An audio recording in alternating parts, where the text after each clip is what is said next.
भाजपा की washing machine में धुल के जो साफ़ हो गए, लंबी लिस्ट है। जिसको ये कहते थे अरबों खरबों के घोटाले, वही घोटालेबाज जब भाजपा में गए, चंदा लिया उनसे, मोटे पैसे ले लिए और उनको इन्होंने क्लीन चिट दे दी। नेशनल A1 न्यूज़ में आपका स्वागत है। आज हम फिर से अम्बेडकर चौक में आए हुए हैं बसोत्रा सर जी के पास धरने पे। तो आज हम एक नए मुद्दे पे डिस्कस करेंगे। आज का जो हमारा मुद्दा है वो चुनावी राजनीति को लेके है और जो इलेक्टोरल बॉन्ड थे उनका फ़ायदा बेसिकली किनको हो रहा है। तो एक स्टेटमेंट है निर्मला सीतारमण जो फाइनेंस मिनिस्टर है, तो उनकी एक स्टेटमेंट है कि उन्होंने इस स्टेटमेंट में बोला हुआ कि मेरे पास इलेक्शन लड़ने के लिए पैसा नहीं है। तो मेरे को लगता है कि जो एक स्लोगन है 9 साल बेमिसाल, तो यहाँ पे कुछ ना कुछ यहाँ पे डिफरेंसेस है। तो एक फाइनेंस मिनिस्टर के पास इलेक्शन के लिए पैसा नहीं है तो आम जनता का क्या हाल होगा। तो उसी मुद्दे पे हम चर्चा कर रहे हैं एडवोकेट अशोक कुमार बसोत्रा सर जी के साथ। तो ये हमसे आपको अच्छे तरीके से और बेटर समझाएंगे। तो बसोत्रा सर, यहाँ पे किन नीतियों का नुकसान हुआ, किन नीतियों का हमें फ़ायदा हुआ? सबसे पहले आपके चैनल के सभी दर्शकों को मेरा जय भीम, जय भारत, जय मूल निवासी, नमो बुद्धाय, जय विज्ञान, जय संविधान, जय जोहार।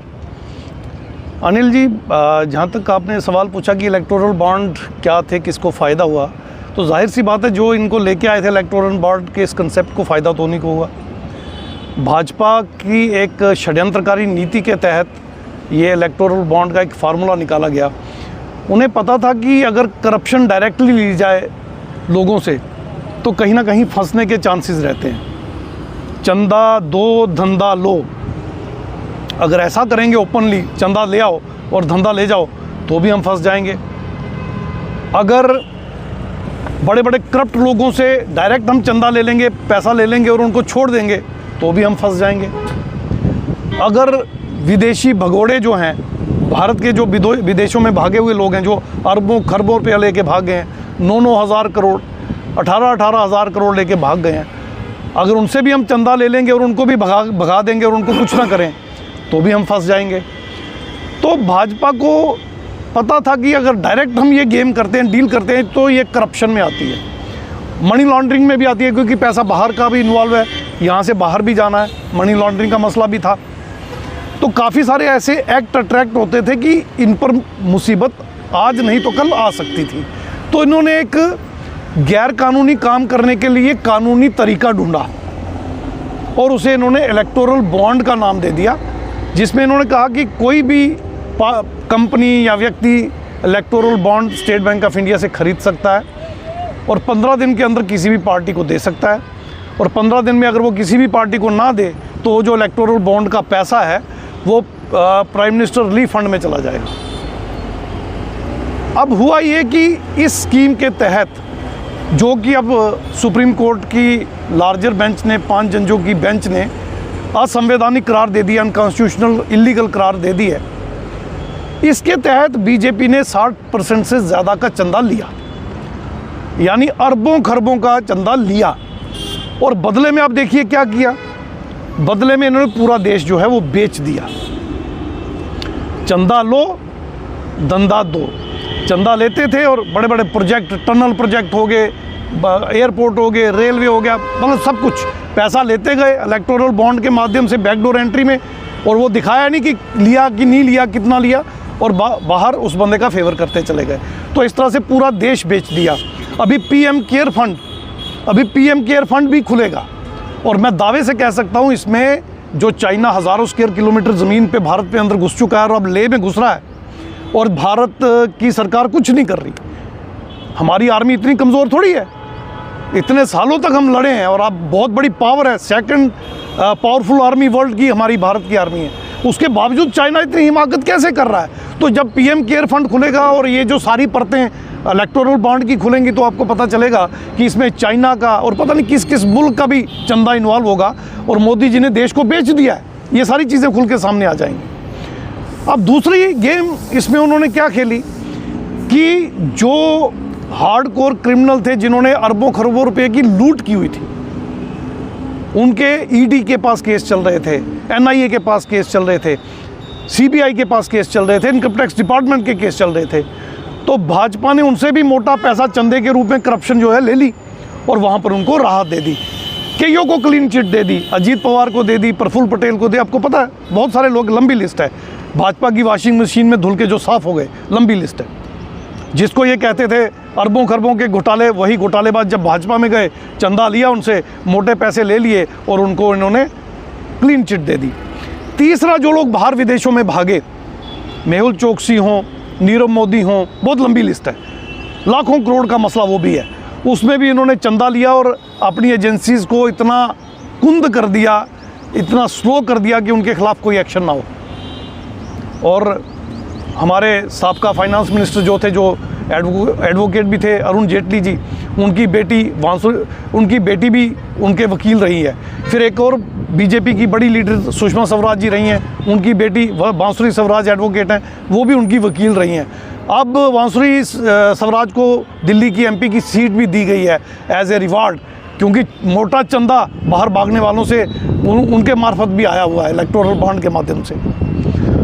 तो ये जो चंदे का धंधा जो है, जिसे इलेक्टोरल बॉन्ड कहा गया है, अल्टीमेटली अनकॉन्स्टिट्यूशनल डिक्लेयर हो चुका है। बहुत सारी परतें खुल के सामने आ गई हैं, बाकी खुल जाएंगी। और जब सारी परतें खुल जाएंगी, PM केयर फंड की भी खुल जाएंगी, तो आपको ये पता चल जाएगा कि दुनिया का आज तक का सबसे बड़ा स्कैम अगर कोई हुआ है तो इलेक्टोरल बॉन्ड के माध्यम से हुआ है। ओपन लीगलाइज्ड करप्शन सिस्टम अगर किसी कंट्री में किसी सरकार ने अडॉप्ट किया है तो वो भाजपा की या मोदी सरकार जिसको ये कहते हैं, उसने किया है, जिसमें ओपनली खुले तौर पे रेट फिक्स कर दिए गए कि इतना पैसा दो, ये वाला ठेका ले लो, ये वाला रेल ले लो, भेल ले लो, आप BSNL ले लो, BSNL के 80,000 टावर ले लो। तो इस तरह से ओपन ऑक्शन सेल बेल जो है, तो ये खुल के सामने आएगा। दूसरा, जितना मर्जी आपने लूटा भाई, हमारी पार्टी को 2 नंबर में करप्शन में जो पैसा देना इलेक्टोरल बॉन्ड के माध्यम से दे दो, आपको क्लीन चिट देंगे। तीसरा, जो बाहर गए हैं उनका भी यही हाल इन्होंने किया। तो देखिए, कोई भी बाहर गया हुआ वापस नहीं ला पाएंगे, क्योंकि उनसे चंदा ले लिया था। कईयों के तो चेक भी सर्कुलेट हुए थे। मुझे याद है माल्या का 35 करोड़ का चेक भाजपा के नाम, वो तो अभी भी सर्कुलेट होता है। तो ये चंदे और धंधे का खेल ये था। दूसरा, आपकी जो दूसरा सवाल था कि सीतारमण जी जो हैं, निर्मला सीतारमण जी फाइनेंस मिनिस्टर, कह रही हैं कि मेरे पास सिलेक्शन लड़ने के पैसे नहीं। हमने देखा वो इंटरव्यू, आपने भी देखा होगा। No, the party did ask me, but after thinking over it for a week or 10 days, I just went back to say maybe not, because my party president did ask me, would you want to contest from somewhere in the south? Option is yours, Tamil Nadu or Andhra Pradesh. But I don't have that kind of money to contest.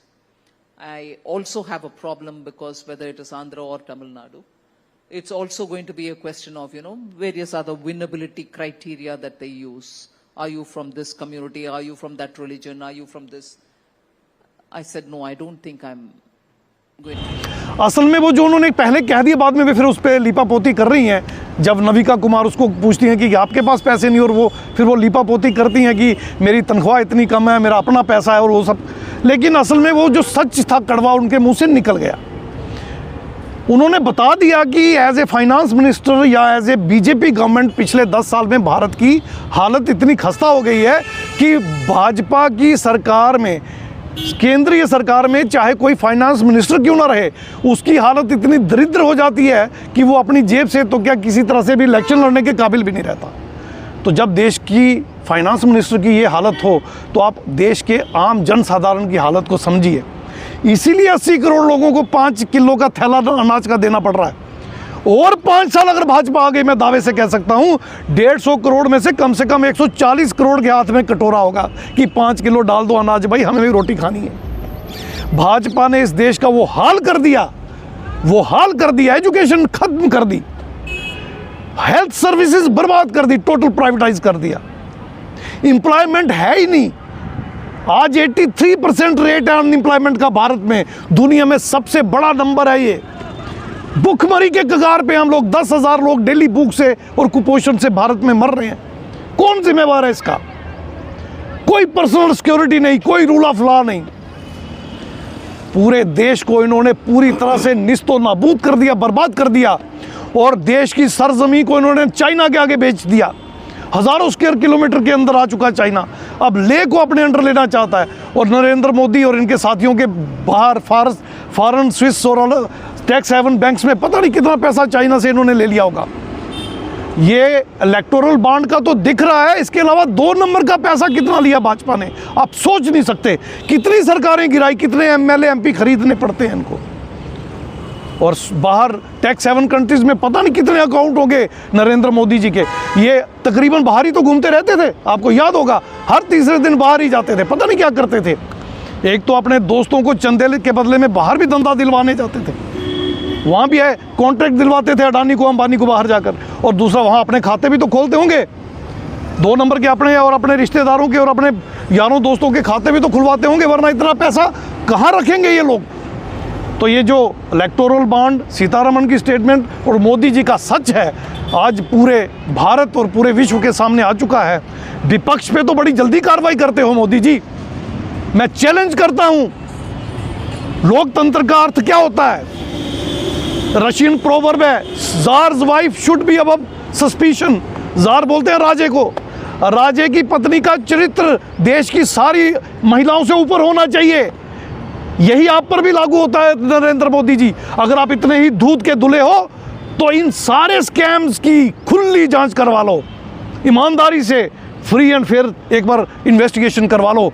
और इनकी ही क्यों, हरेन पांड्या हत्या की करवा लो, जज लोया हत्या की करवा लो, इशरत जहां की हत्या की करवा लो, सोहराबुद्दीन और उसकी पत्नी की हत्या, सोहराबुद्दीन की पत्नी के बलात्कार की, प्रजापति की हत्या, गोधरा कांड, उसके बाद जो आपने गोधरा में करवाया, पुलवामा कांड, जितना कुछ अक्षरधाम कांड, जितना भी पिछले आपके टेन्योर में मुख्यमंत्री या प्रधानमंत्री के टेन्योर में या उससे पहले आपके और अमित शाह जी के ऊपर जितने संगीन आरोप, जिसके केस आपके गुजरात में नहीं चले, इतना डर था जजों को कि वो महाराष्ट्र में चलाने पड़े, तड़ी पार करना पड़ा। खोलिए वो सारे पिटारे। अगर आप वाकई चाहते हैं कि इन्वेस्टिगेशन फेयर होनी चाहिए तो अपोजिशन पे ही क्यों, आपकी क्यों नहीं, अमित शाह की क्यों नहीं, मोहन भागवत की क्यों नहीं, आपके आरएसएस एसोसिएट्स की क्यों नहीं, आपके हिंदुत्ववादी संगठनों के लीडरों की क्यों नहीं? मैं चैलेंज करता हूं, जिस दिन ये फ्री एंड फेयर इन्वेस्टिगेशन हो गई और उसके साथ ये जो अभी वर्ल्ड का सबसे बड़ा स्कैम इलेक्टोरल बॉन्ड स्कैम, इसकी भी इन्वेस्टिगेशन करवा लीजिए। लोकतंत्र का महत्व समझो और अब मौका दो उन लोगों को जिनके खिलाफ इन्होंने इतनी टार्चर, इतनी तशद्दुद की है। हम भी देखना चाहते हैं ये कितने दूध के दुले हैं। अब हम देखेंगे वही एजेंसियां जो इन्होंने दूसरों के पीछे लगाई, वही मीडिया जो इस देश की बर्बादी के लिए इन्होंने लगाया, वही कैपिटलिस्ट फोर्सेस अंबानी अडानी जिनके ये चरण चुंबक और चरण चाट बने हुए हैं, वो अल्टीमेटली सत्ता बदलने के बाद क्या करेंगे और उनका हशर क्या होगा, ये हम देखना चाहते हैं। और देश की भलाई इसी में है कि अब इनको धराशायी किया जाए, निस्तो नाबूद किया जाए और ये सारे घोटालों की निष्पक्ष जांच हो और देश के हर नागरिक को पता चले अल्टीमेटली मुसीबत कहाँ पर है। और आपके आने वाली नस्लों के साथ ये होगा अगर आपने आज भी अपना वोट सही तरीके से इस्तेमाल नहीं किया। इन्हीं शब्दों के साथ मैं चाहूँगा अनिल जी कि हमारी जनता इस बात को समझे और इस बार होश के नाखून ले और एक सही फैसला इस इलेक्शन में करे, ताकि ये चंदे धंधे और इस तरह के सारे स्कैम खुल के सामने आए और लोगों को पता चले कि आखिर गड़बड़ है क्या। शुक्रिया सर। जनता कमेंट बॉक्स में अपनी राय जरूर दें। नेशनल A1 न्यूज़ चैनल देखने के लिए धन्यवाद।